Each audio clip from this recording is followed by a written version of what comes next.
সুপ্রিয় শিক্ষার্থীরা, আশা করি তোমরা সবাই খুব ভালো আছো। আজকের ক্লাসের শুরুতেই তোমাদেরকে স্বাগতম জানাচ্ছি আমি মোহাম্মদ মাইনুদ্দিন, সহকারী শিক্ষক বিজ্ঞান। আজকে আমরা সপ্তম শ্রেণীর বিজ্ঞান বিষয়ের নবম অধ্যায় থেকে একটি পাঠ আলোচনা করব। প্রিয় শিক্ষার্থীরা, চিত্র একে আমরা কি দেখতে পাচ্ছি? বলো তো, কি দেখতে পাচ্ছি? হ্যাঁ, ঠিক বলেছ। একজন দর্জি কাপড় কাটার জন্য পরিমাপ করছেন। চিত্র ২ তে দেখা যাচ্ছে, বলো তো কি দেখা যাচ্ছে? হ্যাঁ, একজন শিশুর উচ্চতা পরিমাপ করা হচ্ছে। এক্ষেত্রে আমরা পরিমাপের বিষয় সম্পর্কে ধারণা পেলাম। এই চিত্রে আমরা কি দেখতে পাচ্ছি?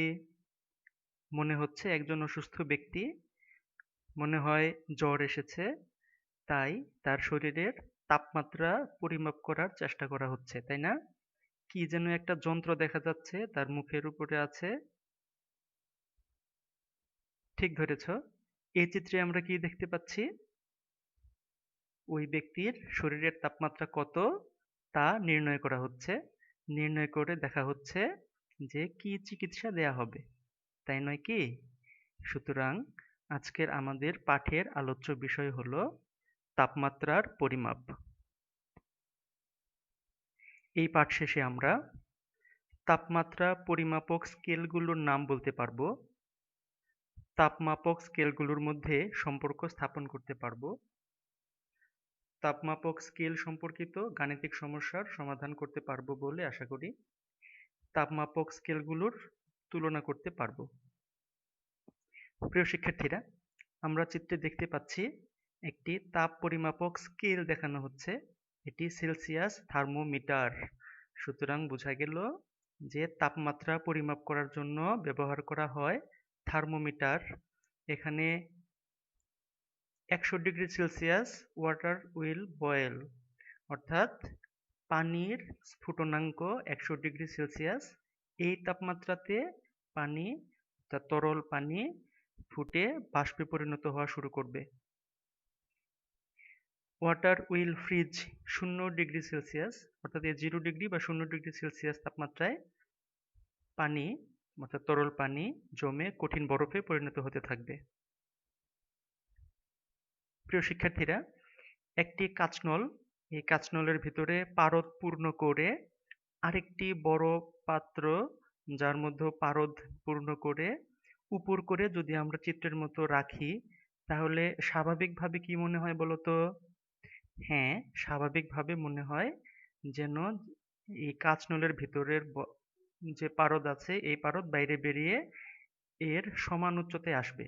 প্রকৃতপক্ষে দেখা যায় যে পারদ কাঁচনলের ভিতরে শূন্যে, ভিতরে কিছু শূন্যস্থান থাকে যদিও, তারপরও কাঁচনলের একটু উপরে কোনো একটা জায়গায় স্থির হয়ে থাকে। এর কারণ হচ্ছে যে উভয় পাশ থেকে বায়ু, অর্থাৎ আমরা চোখে না দেখলেও যে বায়ুমণ্ডল আছে, এই বায়ুমণ্ডল যে চাপ প্রয়োগ করেছে তার ফলেই কিন্তু পারদ এরকম উপরে উঠে স্থির অবস্থানে আছে, আর এর ভিতরে আছে শূন্যস্থান। একইভাবে এই থার্মোমিটারের মধ্যেও তরল হিসাবে পারদ ব্যবহার করা হয়। এই যন্ত্র হচ্ছে ব্যারোমিটার, যার সাহায্যে আমরা বায়ুর চাপ পরিমাপ করে থাকি। এই হচ্ছে পারদ থার্মোমিটার। এর নাম পারদ থার্মোমিটার কেন? কারণ এর ভিতরে তাপ পরিমাপক তরল হিসেবে পারদ ব্যবহার করা হয়েছে। পারদের পরিবর্তে অ্যালকোহল বা অন্য তরলও ব্যবহার করা যায়, কিন্তু পারদ ব্যবহারের সুবিধে হলো যে পারদ, আমরা জানি পারদ একটি ধাতু, তাই এর তাপ পরিবহন ক্ষমতা বা তাপ পরিবাহিতা অবশ্যই বেশি, এবং এর স্ফুটনাঙ্ক অনেক বেশি, অর্থাৎ এর এটি ফুটতে বা বাষ্পে পরিণত হতে অনেক বেশি তাপমাত্রা প্রয়োজন পড়ে।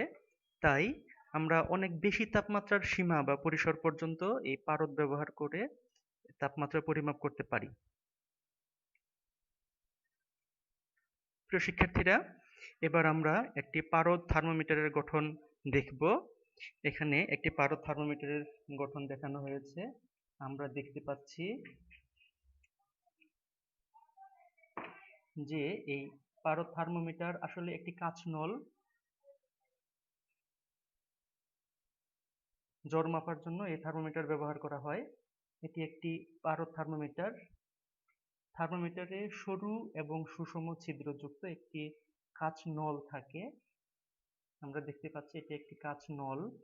এই কাঁচ নলের এক প্রান্তে পাতলা দেয়াল সহ একটা বাল্ব থাকে।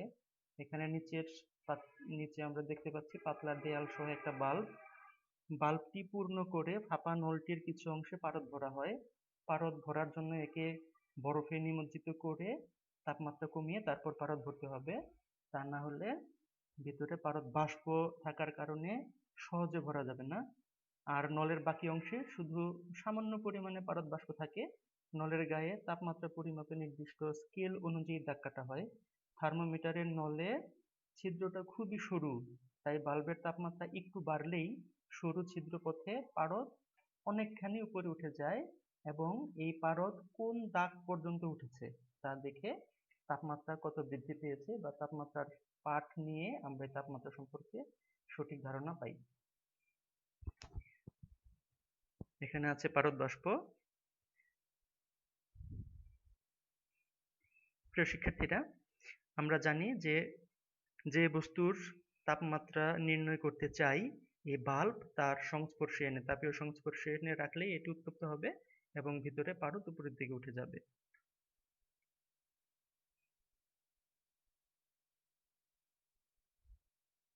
সুপ্রিয় শিক্ষার্থীরা, মানুষের শরীরের তাপমাত্রা মাপার স্কেলে তরল পদার্থ হিসেবে কি ব্যবহার করা হয় বলতো? হ্যাঁ, ঠিক বলেছ, একদম সঠিক উত্তর। পারদ ব্যবহার করা হয়, তাই না? মানুষের শরীরের স্বাভাবিক তাপমাত্রা কত?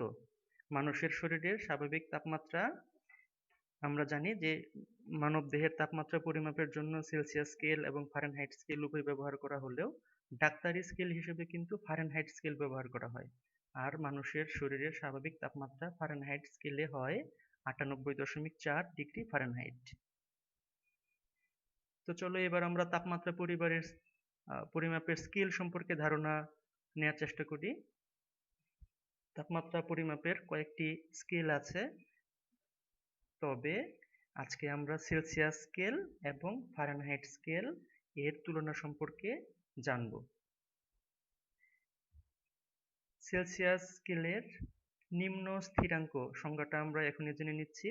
নিম্ন স্থিরাঙ্ক 0 ডিগ্রি সেলসিয়াস এবং ঊর্ধ্ব স্থিরাঙ্ক 100 ডিগ্রি ধরে এর মধ্যবর্তী যে ব্যবধান, দেখো তো বাবারা, আমরা যদি 100 থেকে 0 বিয়োগ করি তাহলে ব্যবধান পেয়ে যাব, তাকে সমান 100টি ভাগে ভাগ করা হয়।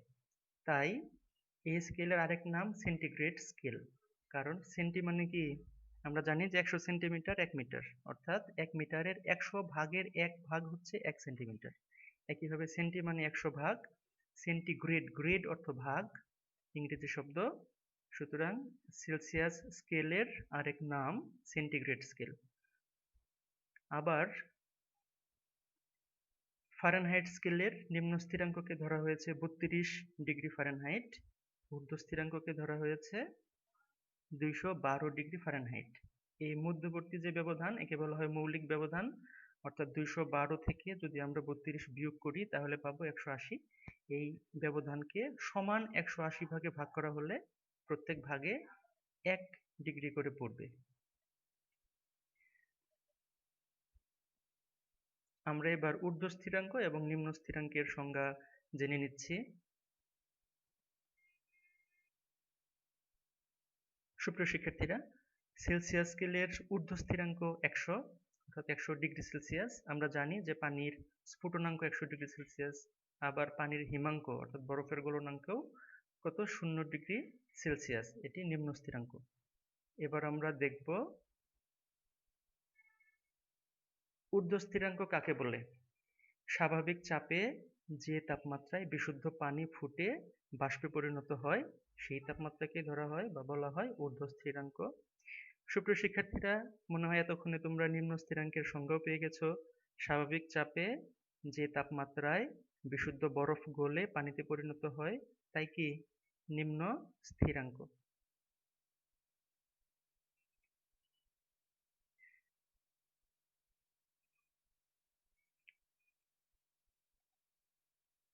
সেলসিয়াস স্কেল কেন, এর নাম কেন সেলসিয়াস স্কেল, তোমরা কি তা জানো?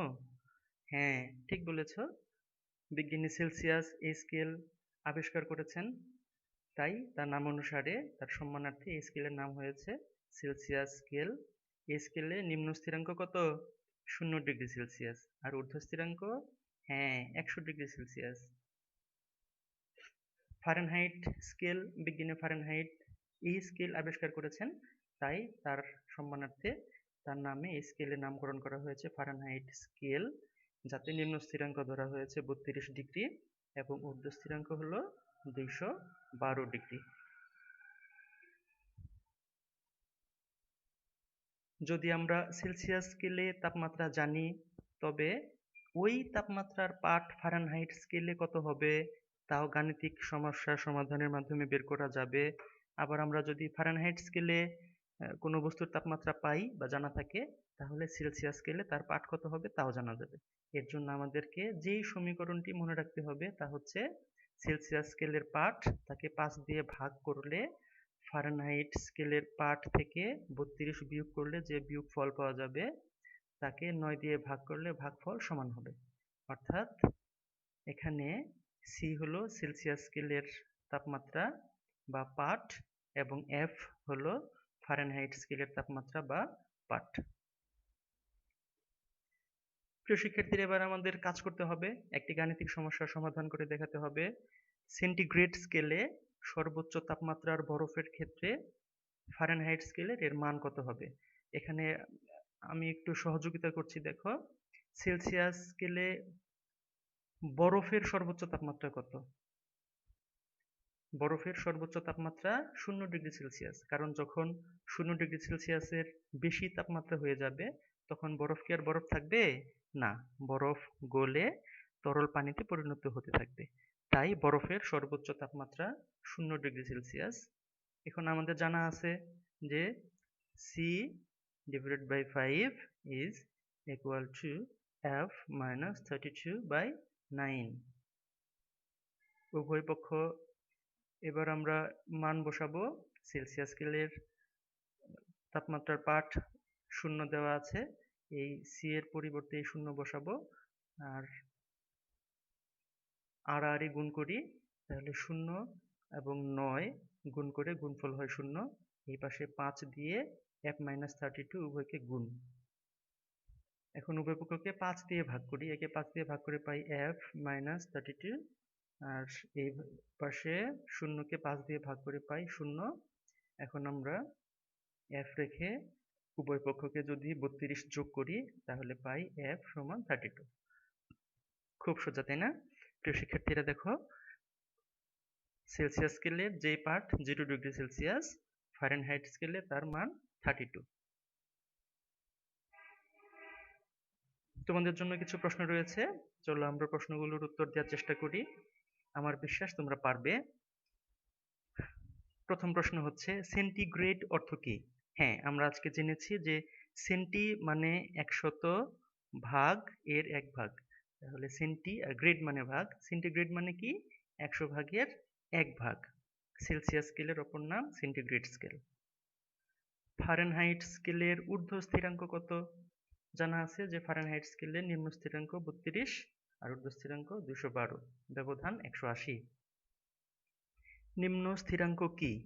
নিম্ন স্থিরাঙ্ক হচ্ছে একটি তাপমাত্রা স্বাভাবিক চাপে যে তাপমাত্রায় কি হয়, বিশুদ্ধ বরফ গলে তরলে পরিণত হয় বা তরল পানিতে পরিণত হয়, তাই নিম্ন স্থিরাঙ্ক।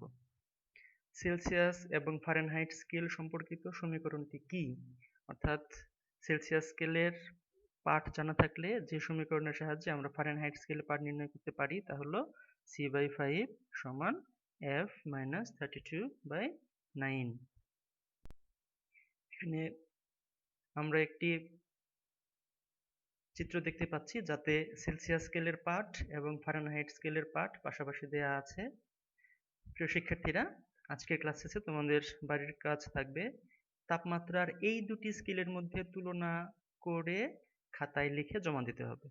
অর্থাৎ সেলসিয়াস স্কেল, ফারেনহাইট স্কেল তুলনা করতে বলা হয়েছে, তুলনামূলক আলোচনা করতে হবে। সেলসিয়াস স্কেল কে আবিষ্কার করেছেন, ফারেনহাইট স্কেল কে আবিষ্কার করেছেন, কোন স্কেলে নিম্ন স্থিরাঙ্ক এবং ঊর্ধ্ব স্থিরাঙ্ক কত, পাঠ কেমন হবে, কোন সমীকরণের সাহায্যে নির্ণয় করতে হবে ইত্যাদি।